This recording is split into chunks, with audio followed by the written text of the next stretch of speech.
प्रकल्पबाधितांच्या नावाखाली सरकारची घोर फसवणूक, कोट्यवधींच्या घोटाळ्याची माहिती लोकशाही मराठीच्या हाती. मुंबई अहमदाबाद हाय स्पीड रेल्वेच्या कामात अधिकाऱ्यांचा गैरव्यवहार. राज्यामध्ये धर्मस्वातंत्र्य कायद्याची अंमलबजावणी येत्या 28 ऑगस्टपासून होणार. नियम मोडल्यास होणार 7 वर्षांच्या कारावासाची शिक्षा. डॉक्टर नरेंद्र दाभोलकर हत्या प्रकरणात मुख्य आरोपी सचिन अंदुरेला जामीन. मुंबई हायकोर्टाकडून अंदुरेच्या जन्मठेपेच्या शिक्षेलाही स्थगिती. बिहारमध्ये पक्षाला यश मिळवून दिल्यानंतर खासदार विनोद तावडेंवर आता नवी जबाबदारी. उत्तर प्रदेश विधानसभा निवडणूक जिंकण्यासाठी भाजपकडून तावडेंची उत्तर प्रदेश प्रभारी म्हणून नियुक्ती.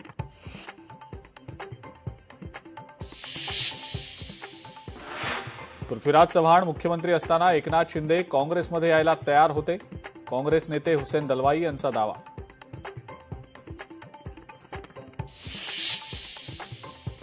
राम मंदिर देणगी चोरी प्रकरणात चंपतराय आणि अनिल मिश्रा यांना एसआयटीची क्लीन चिट मिळण्याची शक्यता. रत्नागिरी कोल्हापूर प्रवासासाठी मोठा फटका. आंबा घाट अवजड वाहनांसाठी अनिश्चित काळासाठी बंद. संरक्षक भिंतीचं काम सुरू असतानाच रस्ता खचल्यानं वाहतुकीला लागला ब्रेक.